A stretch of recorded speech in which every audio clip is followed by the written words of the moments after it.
사람들이 기쁨이나 즐거움이 굉장히 좋은 말입니다. 근데 어떤 사람들은 기쁨이나 즐거움은 적어도 예수님 믿는 사람들과는 상관없는 거라고 생각하는 사람들이 가끔 있습니다. 그래서 종교인들은 늘 고행을 해야 되고 즐거워하면 뭔가 좀 종교적인 거룩함과 경건함에서 멀어진다고 생각하는데요. 예수님은 이 땅에 계시면서 굉장히 즐거우신 분이셨대요. 사람들이 예수님을 향해서 뭐라고 비난하는 것 중에 하나가 저 사람 좀 보라고, 너무 즐겁지 않냐고, 저 사람이 무슨 랍비냐고, 저 사람이 정말로 사람들을 가르치고 진리를 말하기에는 너무 가볍지 않냐고 비난할 정도로 예수님이 이 땅에서 즐거우셨고 또 행복하셨고 또 하나님의 아버지의 뜻 안에서 그리고 사랑하는 제자들과 이 땅을 굉장히 즐겁게들 살아가셨습니다. 오늘 기쁨에 대해서 얘기를 하고 싶습니다. 해의 첫 머리가 되니 기쁨, 도대체 이 기쁨이 우리 가운데 어떻게 이루어질 것이고 또 어떤 기쁨들을 우리가 추구해야 되는지 거기에 대해서 말씀을 나누려고 합니다. 먼저는 시작해야 되는 게요, 기쁨이 언제부터 있었을까요? 기쁨은 언제부터 있었냐면요, 하나님께서 세상을 만드실 때부터 기쁨이 있었습니다. 욥기 38장 4절 7절 보면요, 하나님이 땅에 기초를 놓을 때, 하나님이 세상을 만드실 때요, 하나님이 세상을 만드실 때 새벽 별들이 노래합니다. 그리고 하나님의 모든 아들들이 기뻐합니다. 그렇게 욥이 노래를 하는 거죠. 기도하면서 노래합니다. 하나님이 세상을 만드실 때, 땅에 기초를 놓을 때 새벽의 별들이, 그리고 하나님의 모든 아들들이 기뻐하고 노래했다고. 왜 기뻐하고 노래하겠습니까? 하나님이 세상을 만드셨기 때문이에요. 하나님이라는 우리가 알고 있는 전능하시고 은혜로우시고 지혜로우시고 그 위대하신 하나님이 세상을 만드시는 겁니다. 그러면 기뻐할 수 있어요. 그냥 다른 사람들이 만들면 별로 기뻐하지 않아요. 근데 이건 하나님이 하시는 겁니다. 이 비유가 이게 될지 모르겠는데요, 제가 요리를 하면 사람들이 기뻐하지 않아요. 하지만 누가 와서 요리해야 되나요? 고든 램지가 와서 해야 되나요? 아니면 백종원 씨가 와서 해야 되나요? 위대한 요리사가 와서 요리를 하기 시작하면 사람들은 벌써 입꼬리가 쓱 올라가는 거예요. 기대가 되는 거죠. 하나님이 천지를 창조하십니다. 그러니 모든 있는 것들은 기뻐하고 즐거워할 수밖에 없습니다. 하나님의 창조 시대부터려니 기쁨이 있어요. 왜? 하나님이 창조하셨기 때문이죠. 여러분들 계시록 보시면요, 인류의 이 역사의 마지막 완성하는 그때입니다. 역사가 완성되는 그때, 새하늘과 새 땅이 이루어지는 그때, 요한계시록 보면 무시무시한 이야기들 많지만 결국은 뭡니까? 거기에서 하나님의 백성들이 찬송해요. 천사들이 노래하기 시작합니다. 그리고 기뻐해요. 24 장로가 있다고 그럽니다. 12일 거예요. 아마 이스라엘의 12지파, 그리고 우리 12사도, 그래서 구약 신약을 통틀어 그러니 하나님의 백성이 된 모든 사람들을 대표하는 24 장로가 그 하늘 그곳에서 하나님 앞에, 여호와 앞에, 그리고 또 놀라우신 어린 양 앞에 노래하고 즐거워하는데, 그냥 슬픈 노래를 부르는 건 아니죠. 그 사람들은 면류관을 벗어 던집니다. 면류관을 벗어 던진대요. 여러분이 면류관을 벗어 던진다는 거 생각하면 그 그림 딱 그리시면 돼요. 무슨 졸업식 같은데 졸업하는 친구들이 너무 즐거우면 사각모 같은 거 막 집어 던지면서 노래하고 또 즐거워합니다. 새 예루살렘과 그리고 새 땅, 새 하늘, 하나님의 완성의 시간, 모든 이들은 즐거워하고 기뻐해요. 왜? 하나님이 이 모든 것들을 완성하시기 때문이에요. 이것도 마찬가지입니다. 다른 이가 역사를 완성한다 그러면 걱정스러울 거예요. 이게 제대로 될까, 뭐가 될까 몰라요. 이게 도대체 죽이 될지 박이 될지 모릅니다. 끝까지 이루어질지 안 이루어질지 모릅니다. 하지만 하나님이 완성하신다면 이건 얘기가 달라요. 하나님이 완성하신다면 우린 이미 압니다. 그것이 얼마나 위대하고 그리고 어떻게 말로 설명할 수 없는 가장 좋은 것이 이제 이루어질 것을 기대하고 또 확신할 수 있기에 역사의 마지막에는 놀라운 기쁨과 즐거움이 있습니다. 그러니 세상을 창조하실 때, 그리고 완성하실 때 거기에는 기쁨과 즐거움이 가득할 거예요. 왜 그렇습니까? 우리 하나님이 만드시고 우리 하나님이 완성하시기 때문에 기쁨과 즐거움이 있습니다. 그 중간에는 그럼 뭡니까? 즐거움 사이에는 그러면 그냥 고해와 그리고 그냥 사람들의 아픔만 있습니까? 그렇지 않죠. 우리가 아는 것처럼 예수님이 뭐라고 얘기하시죠? 여러분들 기억나십니까? 예수님이 기쁨을 주신대요. 요한복음 15장 11절입니다. 내가 이것을 너희에게 말하는 것은 나의 기쁨이 너희 안에 있고 너희 기쁨이 충만하게 하려는 것이라. 예수님이 말씀으로 오셔요. 그리고 제자들을 가르칩니다. 창조와 그 완성의 그 사이에서 사람들은 뭐예요? 주님이 주시는 기쁨, 그것들을 누려요. 말씀을 주시고 가르치시며 또 인도하시며 자기 자신을 우리에게 주심으로 우리에게 기쁨과 즐거움을 누리게 하십니다. 그러고 보면 몽땅의 역사 전체가요, 즐거움으로 가득해요. 만드실 때부터 그리고 완성하실 때까지 그 가운데 살아가는 우리의 삶에 하나님의 기쁨과 즐거움, 그것을 주십니다. 그런데 이상하죠? 세상이 온통 기쁨으로 가득 차 있고요, 그리고 그래야만 할 것 같아요. 그런데 이상하게도 사람들은 또 그것들을 추구하기까지 합니다. 기쁨을 추구해요. 즐거움을 추구합니다. 하지만 늘 만족스러운 결과를 얻는 것은 아닙니다. 아니, 오히려 반대예요. 자기의 기쁨과 즐거움을 추구하려고 애쓰는 그 가운데 오히려 많은 불행이 시작되는 경우들이 얼마나 많은지 모릅니다. 어제 뉴스를 보니까 국내 최대 마약 조직이 잡혔대요. 근데 마약 조직 이름이 바티칸 킹덤인가 그래요. 그런 건 바티칸 왕국입니다. 미안하지만 카톨릭이 있는 거기 중심이 있는 그 나라가 바티칸 왕국이에요. 바티칸이죠. 그렇게 이름을 붙여놓은 거예요. 뭔가 좀 신비하게 이름을 붙여놓고 어쩌면 조롱하는 이름을 붙여놓고 마약을 유통하던 그 조직이 잡혔어요. 사람들이 마약을 왜 합니까? 자기들 즐겁겠다고 하는 거예요. 즐거움을 추구하면서 그 일들을 하지만 결국은 많은 불행이 거기에 있습니다. 세상은 하나님이 즐거움으로 가득 채워 놓으셨는데, 그리고 사람들은 그래서 어쩌면 즐거움을 추구하는데 오히려 그들은 슬퍼지고 그리고 인생이 망쳐지는 게 어쩌면 이 땅의 문제입니다.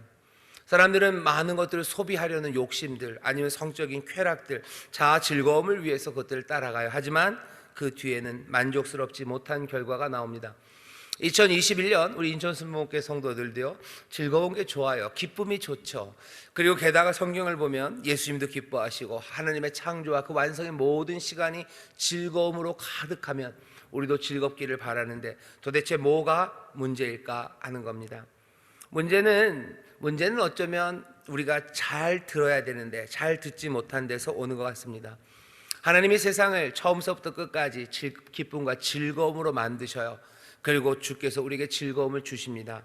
이 말이 갖고 있는 의미는요, 기쁨은 하나님으로부터 유래하는 거죠. 하나님이 하시는 일들이에요. 하나님이 하시는 창조, 하나님이 하시는 완성에서 기쁨은 나옵니다. 그리고 주님께서 우리에게 주시는 것에서 기쁨은 나옵니다. 다시 말하면 기쁨과 하나님을 나누기 시작하면, 즐거움과 하나님을 나누기 시작하면 그때부터 문제가 생겨요.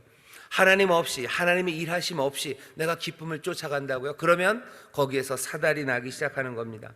모든 즐거움과 기쁨은 하나님이 주시는 선물이요 은혜입니다. 이게 우리가 기억해야 되는 거예요. 기쁨, 즐거움, 그것은 창조 때부터 완성할 때까지, 또 그 가운데 주께서 우리에게 주신다고 말씀하신 선물임을 기억해야 합니다. 즐거움, 기쁨, 하나님이 주신 선물이에요. 그러니 하나님이 주신 선물이라는 걸 깨달은 사람들은요, 거기서 교훈을 얻습니다. 먼저는 그 즐거움이라는 것, 어쩌면 기쁨이라는 건 내가 추구해서는 안 되는 것입니다. 내가 추구할 게 아니에요. 왜? 이건 하나님이 주시는 선물이에요. 내가 기쁨을 얻으려고 애쓰는 거 아니에요. 내가 기쁨을 따라가는 것 아니에요. 이것은 선물이지 추구할 목표가 아닙니다. 이게 목표가 아니에요. 어떤 사람들은 기쁨이 목표가 되는 사람이 있어요. 내가 기뻐하겠다는 게 목표예요. 어젯밤에 자기 전에 살짝 보니까요, 김형석이라고 그 철학과 교수님이 하신 말씀들 몇 개가 무슨 그런 다큐멘터리 대화 이런 게 있었는데, 제일 끝나는 쪽에 하나 글을 써놓으셨더라고요. 거기 보면 이렇게 돼 있었습니다. 행복하기 위해서 사는 게 아니래요. 그냥 살다 보면 행복해지더라. 그러고 연세가 100세가 넘으신 그 철학 교수께서 얘기를 하셔요. 행복을 위해서 사는 게 아니라 살다 보면 그냥 사는 게 행복하더라 라고 얘기를 합니다. 쾌락이나 기쁨, 즐거움은 내가 쫓아가고 추구하는 것 아닙니다. 즐거움은 선물로 우리에게 오는 거죠. 그리고 그 오는 선물을 즐기고 그 안에서 즐거워하고 기뻐하면 됩니다. 즐겁게 살 수 있는 은혜, 그것들 구하면 돼요. 즐겁게 살 수 있는 은혜가 우리에게 임하면요, 그냥 그 안에서 즐겁게 살아갑니다. 그리고 이 즐거움이 선물이라는 걸 깨달아 살아가면 됩니다. 또 하나 기억해야 되는 것은, 이 즐거움이 하나님의 선물이라는 것을 아는 사람들은요, 그 즐거움을 추구하지 않을 뿐만 아니라 그 즐거움을 살 수 없다는 걸 압니다. 즐거움은 돈으로 사는 것 아니에요. 사서 쌓아놓을 수 있는 거 아니에요. 그 쌓아놓을 수 있는 것 아니고 내가 만들 수 있는 것 아닙니다. 여기 있는 이 즐거움과 기쁨은 받는 것, 선물이니 받는 거예요. 받고 누리는 겁니다. 그리고 거기에 함께 참여하는 겁니다. 요한복음 17장 13절에 11절에 보면 이렇게 얘기하시죠. 지금 내가 아버지께로 가오니 내가 세상에서 이 말들을 하옵는 것은 저희로 내 기쁨을 저희 안에 충만히 가지게 하려 함이니라. 예수님께서 마지막으로 기도하시는 요한복음 17장이에요. 17장에서 마지막으로 하나님 앞에 기도할 때 내가 이 모든 말, 이 기도를 하는 건 다른 이유 아니래요.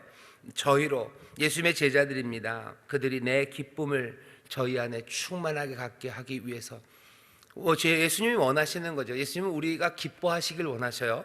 즐거워하길 원하셔요. 우리가 괴로워하길 원하지 않으셔요. 절대 아닙니다. 그런데 어떻게 기도하셔요? 주님께서 자신의 기쁨을 우리 안에 충만히 갖게 하시려고. 기쁨이 우리 안에 선물로 오는 거죠. 다시 한번, 우리가 기쁨을 쫓아가는 사람들 아니고요. 그리고 그 기쁨을 살 수 없다는 것 알아요. 이건 받는 겁니다. 우리에게 주시는 거예요. 예수가 우리에게 주셔요. 2021년 뿐만 아니라 우리의 앞날이 즐겁고 행복하기를 바랍니다. 그것이 나쁘지 않아요. 우리 인천수목회 모든 성도들이 즐겁고요, 모든 성도들이 기쁘고요. 쾌락이라고 그러면 약간 부정적인 의미가 있지만 그 쾌락 아니면 희락, 그 기쁨들, 그것들이 가득하길 원합니다. 그런데 기억해야 되는 거죠. 이건 내가 쫓아가서 얻는 것이 아니고, 그것은 내가 살 수 있는 것 아니고 우리에게 선물로 주시는 거예요. 하나님이 선물로 주십니다. 예수님께서 자신의 기쁨을 우리에게 주신대요. 그래서 오늘 설교의 제목이 예수님처럼 기뻐하는 겁니다. 기뻐하는데 예수님이 우리에게 주시는 기쁨이에요. 도대체 무엇으로 기뻐해야 됩니까? 여러 가지 예수님께서 우리에게 기쁨을 주실 겁니다. 성령의 열매 가운데도 사랑과 희락과 돼 있어요. 사랑, 그 다음이 뭐예요? 기쁨입니다. 사랑 안에서 기뻐해요. 바울이 또 뭐라고 그러죠? 항상 기뻐하라, 쉬지 말고 기도하라, 범사에 감사하라. 기쁨에 관해서 얘기해요. 사랑, 그 안에서 기뻐하기 시작하는 겁니다. 사랑이 우리에게 기쁨을 주셔요. 은혜가 우리에게 기쁨을 주셔요. 주님이 우리에게 기쁨을 주셔요. 기쁨을 쫓아가려고 하지 마셔요. 그거 살려고 애쓰지 마셔요. 김영석 교수 얘기하시는 것처럼 기쁨을 위해서 사는 거 아니에요. 살다 보면 기뻐합니다. 왜? 하나님, 놀라우신 우리 아버지가, 사랑하는 우리 주님께서 자신의 기쁨을 우리에게 주시기 때문입니다. 사랑하는 성도 여러분들, 2021년 기쁨을 쫓아 사는 사람들 아니라 하나님께서, 우리 주님께서 우리에게 주시는 기쁨, 그것들을 충분히 누리고 또 그것 아래서 즐거워하시기를 주의 이름으로 축원합니다. 기쁨은 여러 가지로 올 거예요. 하지만 잘 들으셔야 돼요. 기쁨은 여러 가지로 옵니다. 하지만 그 모든 것들은 뭐예요? 하나님이 우리에게 주시는 선물이에요. 새소리가 우리를 기쁘게 해요. 어떤 날 아침 새소리가 우리를 기쁘게 합니다. 이건 뭐예요? 하나님이 우리에게 주시는 선물이에요. 새소리가 나를 기쁘게 한다고 해도 아침마다 거기다 새를 갖다 놓고 그 노래를 부르게 하면 그건 어긋나기 시작하는 거예요. 맑은 하늘이, 아니면 좋은 공기가, 아주 아름다운 풍경이 우리를 기쁘게 해요. 왜? 하나님이 우리에게 주신 선물이기 때문이에요. 그런데 아름다운 풍경, 그것들을 내가 살 수 있고 그것들을 추구하기 위해서 그것 쫓아가기 시작하면 그때부터 어그러지기 시작하는 거예요. 가족들과 함께 있는 즐거운 식탁이 우리에게 기쁨이 됩니다. 뭐예요? 하나님이 우리에게 주신 선물이기 때문에 그래요.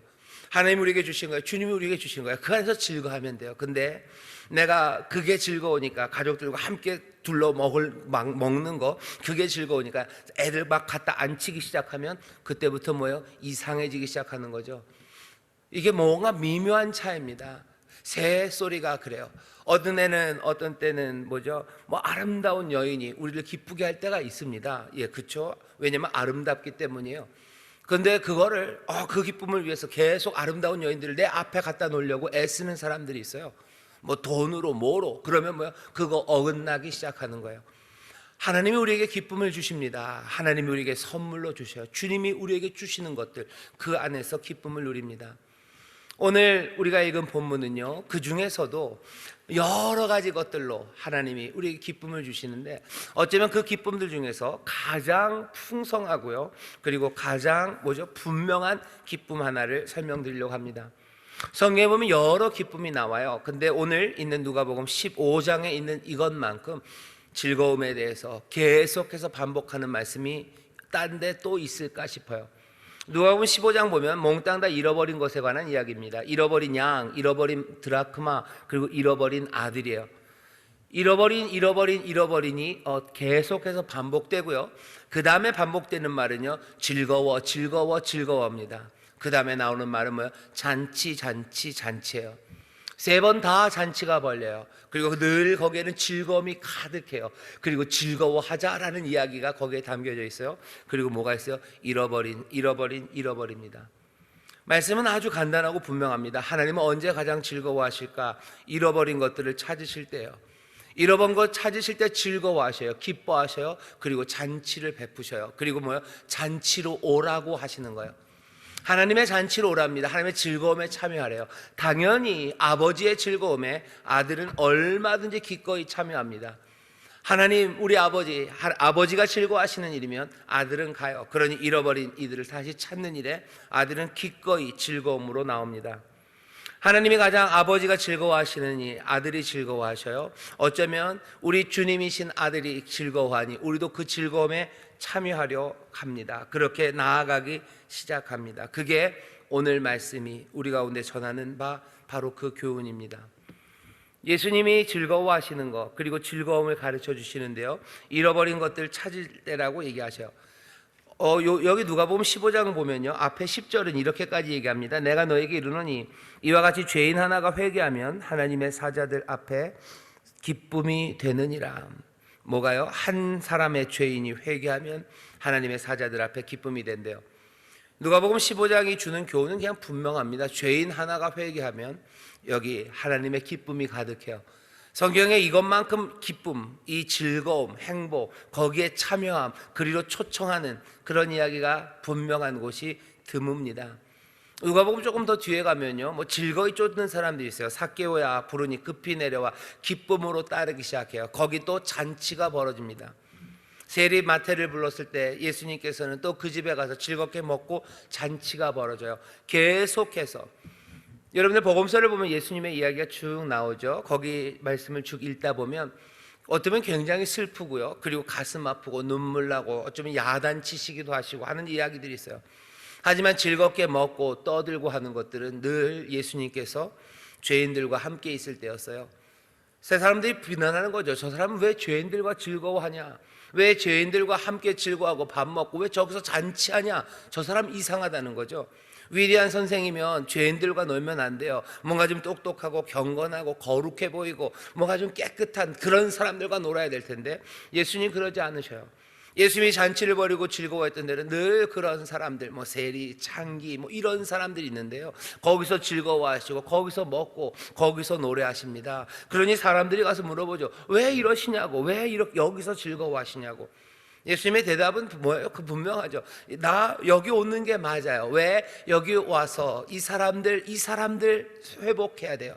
내가 온 것, 의사가 온 것은 멀쩡한 사람에게 온 거 아니에요. 아픈 사람에게 오는 것처럼 인자가 온 건 왜 온 거예요? 죄인들에게 온 거예요. 죄인들 그냥 와서 그냥 꺾어 놓고 죄 지었으니까 그냥 벌을 바가지로 보고 도망가는 애들 다 잡아오려고? 아니요. 그 사람들과 함께 즐거워하십니다. 왜 즐거워하셔요? 여기 누가복음 15장이 설명하는 거예요. 여기 잔치예요. 기쁨이에요. 예수님이 그냥 그 사람들과 함께 하면서요, 그 사람들을 아버지께로 인도하는 거, 그냥 그게 즐거워요. 여러분들 복음서 쭉 보셔요. 예수님이 도대체 어디서 즐거워하시나, 무엇으로 즐거워하시나. 사람들이 자기들을 쫓아오는 거, 그것으로 즐거워하시나, 좋은 것 먹고 좋은 것 입어서 즐거워하시나, 아니면 무슨 역사적인 어떤 사건 하나가 일어나서 즐거워하시나. 그러지 않으십니다. 예수님이 벌이셨던 모든 잔치들, 그것은 사랑하는 이들과 그리고 또 죄인인 그 사람들과 함께하는 그때였습니다. 예수님처럼 기뻐하셔요. 다시 말씀드리겠습니다. 기쁨을 내가 추구해서 쫓아가는 거 아니에요. 그거 살 수 있는 것 아니에요. 세상은 처음부터 끝까지 뭘로? 추구의 기쁨으로 가득 차요. 창조할 때부터 마칠 때까지 하나님의 작품이 시작되고요, 하나님이 우리를 사랑하시고 주님이 우리를 사랑하셔서 기쁨을 주십니다. 모든 기쁨과 즐거움은 그러니 하나님께로부터 시작된 하나님의 선물입니다. 선물이니 그거 쫓아가서 내가 사는 것 아닙니다. 주시는 것 받아 누리면 돼요. 예수님이 우리에게 주셔요. 그리고 예수님이 우리에게 그 기쁨으로 참여하라고 하셔요. 그 잔치가 벌어지는 삶의 현장이에요. 그러니 삶은 늘 잔치입니다. 주신 것 누리셔요. 주신 것 안에서 즐거워하시고 또 주신 것 안에서 여러분들 감사하며 기뻐하십시오. 그런데 오늘 말씀 이것 기억하셔야 돼요. 예수님이 가장 분명하게 기뻐하시고 그리고 가장 폭넓게 기뻐하시고 자기의 사랑하는 자들을 불러낸 기쁨의 자리는 다른 자리가 아니라 잃어버린 자들이 다시 돌아오는 그 자리입니다. 회개하면, 죄인 하나가 회개하면 하나님이 하늘에서 잔치가 벌어진대요. 정말로 하나님의 잔치가 벌어진답니다. 그리고 그 잔치에 참여하래죠. 거기서 즐거워하라죠. 그러니 오늘 2021년을 여는 이 새벽에 여기 기뻐하고 즐거워하기를 소망한 우리 인천 스모교회 성도들에게 이 말씀을 통해서 예수님이 기쁨의 길 하나, 기쁨의 선물 하나를 주셔요. 기쁨의 잔치가 어디서 벌어지는지를 알려주셔요. 그리고 그리로 부르십니다. 어디로 부르셔요? 죄인 하나가 돌아오면, 죄인 하나가 예수 믿게 되면 그 기쁨이 무엇인지, 그리고 그 기쁨에 동참하라고 우리를 부르시는 겁니다. 그런데 질문은 하나 있어요. 죄인 하나가 돌아오면 하나님이 기뻐하신대요. 잔치가 벌어진대요. 언제 잔치가 벌어진다고 그랬습니까? 누가복음 15장 읽으시면서 왜 그렇게 물으시면 곤란하죠? 잃어버린 즐거워 잔치 마지막에는 잔치에 참여하자고 32절에 마지막으로 뭐라고 얘기하셔? 우리가 즐거워하고 기뻐하는 것이, 우리가 함께 즐거워 기뻐하는 것이 마땅하지 아니하냐. 이게 마땅하다 그러면 이 잔치에 오라고 그러시는 거예요. 그런데 우리는 좀 궁금합니다. 그렇게 기쁘지 않을 것 같아요. 정말로 그렇게 기쁜가 궁금합니다. 죄인 하나가 회개하면 정말 기쁩니까? 예수님은 기쁘시대요. 아버지가 기쁘시대요. 그런데 우리는 왜 그렇게 별로 기쁘지 않는 걸까요? 우리 교회에서 하나님께서 은혜로 또 새 가족들을 보내실 때가 있어요. 그분들이 어떤 삶을 살아왔는지 다는 모릅니다. 사실은 저도 그 명단을 받을 때까지 몰라요. 그래도 처음으로 예수 믿기로 작정한 이가 일어나실 때가 있어요. 여러분들 얼마나 기쁘셔요? 얼마나 기쁘셔요?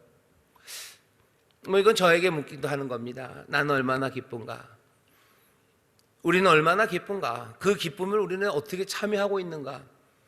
예수님이 어쩌면 가장 기뻐하셨던 모습들이 거기에 있었고, 누가복음 이 15장 가장 아름다운 비유를 통해서 우리를 그 기쁨으로 인도하시는데 우리는 그 기쁨에 얼마나 깊이 참여하고 있는가입니다. 어떤 때 그런 생각 들으실 거예요. 가뜩이나 설교도 길어서 늦게 끝나는데 이게 새 가족이 안 왔으면 좀 더 빨리 끝날 텐데 새 가족이 오는 바람에 2, 3분 늦게 끝나겠네. 혹시 그것 때문에 속상하시고 그것 때문에 실망하신 적이 있으신지 모르겠어요. 설마 그러지는 않으시겠죠. 하나님 아버지는 그렇게 기뻐하신다는데 우리는 기뻐하는가 생각해 봐야 합니다. 회개하고 돌아온 죄인은 우리에게 기쁨이 되는지, 그러면 물어봐야 돼요. 도대체 왜 이게 그렇게 하나님은 기쁘실까? 그리고 예수님은 왜 이게 그렇게 기쁘실까? 그리고 하늘의 천사들은 잔치한대요. 그 종들이, 그 사자가 다 기뻐한다는데 도대체 왜 이렇게 한 죄인의 회개를 기뻐할까? 요한 1서 3장 2절 말씀입니다. 잘 들어주셔요. 요한 1서 3장 2절에 보면 이렇게 되어 있습니다. 사랑하는 자들아, 우리가 지금은 하나님의 자녀라. 그러니 회개하고 하나님의 자녀가 된 거죠. 사랑하는 자들아, 우리가 지금은 하나님의 자녀라. 장래에 어떻게 될 것을 아직 나타내지 아니하였으나, 하나님의 자녀가 된 사람들 장래에 어떻게 될지가 아직 나타나진 않았어요. 그가 나타내심이 되면, 예수 그리스도입니다. 그가 나타내심이 되면 우리가 그와 같을 줄을 아는 것은, 이렇게 얘기해요. 예수님이 다시 오실 때, 그가 다시 나타나실 때 여기 믿는 사람들, 하나님의 자녀된 이들은 그와 같을 줄을 안대요. 예수님과 같을 것을 알아요. 지금 우리는 하나님의 자녀예요. 이것도 사실은 말하기가 조금 민망할 정도입니다.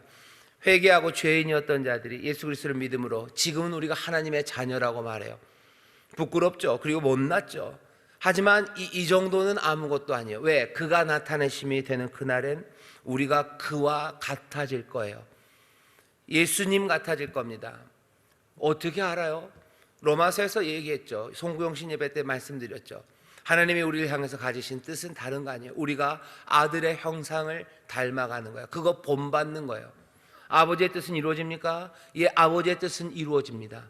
우리의 능력이 아니라 하나님의 성실하신 그 인자가, 그 놀라우신 사랑이 그 복된 뜻을 이루어 가실 거예요. 그러니 우리는 믿음으로 말합니다. 그날에 그가 다시 나타내실 때 내 능력이 아니라 내가 지금 이 땅에서 보이는 뭐죠? 그 궤도가 이 정도면 충분히 되겠다라는 어떤 만족스러운 결과, 데이터가 여기 있어서가 아니라 하나님의 사랑, 그 신실한 사랑을 믿기에 그가 나타나시는 그때는 우리가 이제는 그와 같을 줄을, 그리스도와 같을 줄을, 그 아들과 같을 줄을 우리가 안다고 얘기해요. 그러면 믿음으로 누군가 한 사람이 회개하여 죄인에서 하나님의 자녀가 됐어요. 그럼 우리 믿음으로 뭐가 보입니까? 이제 이 사람은 어떻게 될 거예요? 예수 그리스도, 그가 나타나실 때 그리스도의 형상으로 그리스도와 같이 될 거예요. 그 일이 즐겁습니다. 하늘은 그 일이 즐거워요. 왜? 이제 뭐가요? 하늘의 아름다움입니다. 하늘이 왜 행복해요? 거기에 예수 그리스도 아들이 있기 때문이에요. 그런데 뭐예요? 이제 아들 같은 자가 하나 더 나와요. 그러면 뭐예요? 그 즐거움이 2배입니다. 이렇게 이해하시면 돼요. 국가대표, 모든 사람들이 우리나라 국가대표 축구팀을 사랑합니다. 그 국가대표 축구팀을 사랑하는데요, 소식 하나가 들리는 거죠. 손흥민 같은 녀석이 하나 더 생겼대요. 그럼 뭐예요? 즐겁죠. 기뻐하는 겁니다. 얘가 손흥민처럼 될지 안 될지 우리는 모르는데, 아니 모르지 않아요. 우리나 얘의 능력이 아니라 뭐 때문에? 하나님께서 약속하신 것처럼 얘는 그리스도, 얘는 손흥민처럼 똑같이 될 거라고, 그렇게 될 거라고 분명히 얘기하셔요. 그렇다면 여기 손흥민 같은 아이가 하나 더 나왔다는 게 얼마나 큰 기쁨이 됩니까?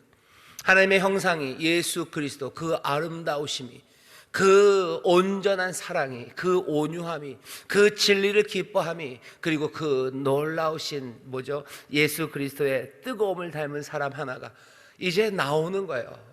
왜? 이제 그리스도로 화할 겁니다. 그러니 세상은, 그리고 하늘은, 천사들은 기뻐하고 즐거워요. 너무 아름다운 것 하나가 더 생겨요. 하나님의 창조예요.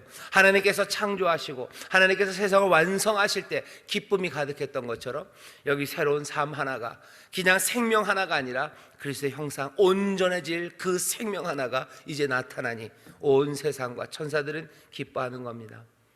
또 왜 기뻐합니까? 반대로 생각하면 어쩌면 영원한 형벌과 슬피 울며 이를 가는 것만이 영원한 그곳에서 한 사람이 구원을 받았기 때문입니다. 하나님은 인생의 여러 가지 조건들로 사람들을 나누시지 않아요.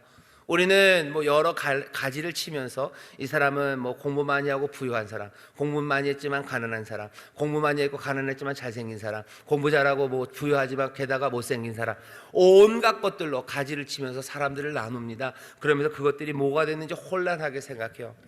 하지만 하나님이 보실 때는 2개밖에 없죠. 하나는 구원받을 사람, 그리고 하나는 잃어버린 사람이에요. 그 2밖에 없어요. 어떤 조건이어도 상관없어요. 누구든지 그 이름을 믿으면 여기 새로운 삶이 돼요. 누구든지 그 이름을 믿지 않으면 그 슬픔과 영원한 이를 가는 삶이 돼요. 아버지는 우리를 사랑하셔서 어디로? 이리로 오기를 바라시는 거예요. 삶이 복잡하다면 세상에서 회개하는 자 하나 나왔을 때 하나님과 세상과 하늘이 그렇게 기뻐하지 않아요. 이 사람들이 어떻게 될지 여러 가지가 처지기 때문입니다. 하지만 하나님 보시기에는 딱 2이에요. 구원받은 사람, 그리고 잃어버린 사람. 이것이 영원하게 갈 겁니다. 그러니 그 안에서 기쁨이, 우리에게 예수님이 기뻐하시는 것은 분명하죠. 한 사람이 구원받을 때입니다. 여러분 속으로 그렇게 생각하실 거예요. 담임 목사가 새벽부터 계속 얘기하는 게 결국은 전도하라는 얘기구나. 말씀드릴게요. 전도하라, 이것도 기뻐해야 돼요. 기쁨을 위해서는 전도해야 돼요. 그래서 이러면 곤란합니다. 그러면 한 개도 기쁘지 않아요. 내가 내 기쁨을 얻기 위해서 내가 전도를 해야 된다는 얘기네. 그건 아니에요. 그냥 전도하시면 돼요. 왜? 뭘 보면서요? 한 영혼이 저기 그리스도의 형상으로 닮아갈 그 기쁨이요. 한 영혼이 영원한 죽음과 그 슬피우며 이를 가는 그 영혼에서 벗어나 하나님의 나라에서 그리스도의 형상으로 되어가는 그 복된 삶이에요. 그것들은 꿈꿀 만한 일입니다. 그것들은 사랑할 만한 일이에요. 그 일로 영혼을 사랑하며 그 사랑하는 눈으로 영혼들을 보기 시작하고 나는 그렇게 사람들을 복음의 길로 생명의 길로 인도하면 돼요. 이게 뭡니까? 이게 예수님처럼 살아가는 거예요. 그리고 어느샌가 예수님처럼 기뻐하기 시작하는 것. 그때 하나님께서 선물로 우리에게 기쁨과 즐거움을 주신다는 걸 알아요. 예수님과 함께 내가 잔치자리에 앉았다는 걸 알아요. 하나님과 함께 기뻐한다는 걸 알아요. 내 삶이 내가 만들어낸 것 아니라 하늘로부터 오는 기쁨과 즐거움, 성령 안에서 점점점 맺어져 가는 세상의 육체의 소욕이 아니라 성령의 소욕을 따라 살아가며 성령의 인도하심 따라 살아가며 내 삶에 사랑이 열매 맺고 기쁨이 열매 맺어진다는 것을 깨달아 알아가기 시작합니다.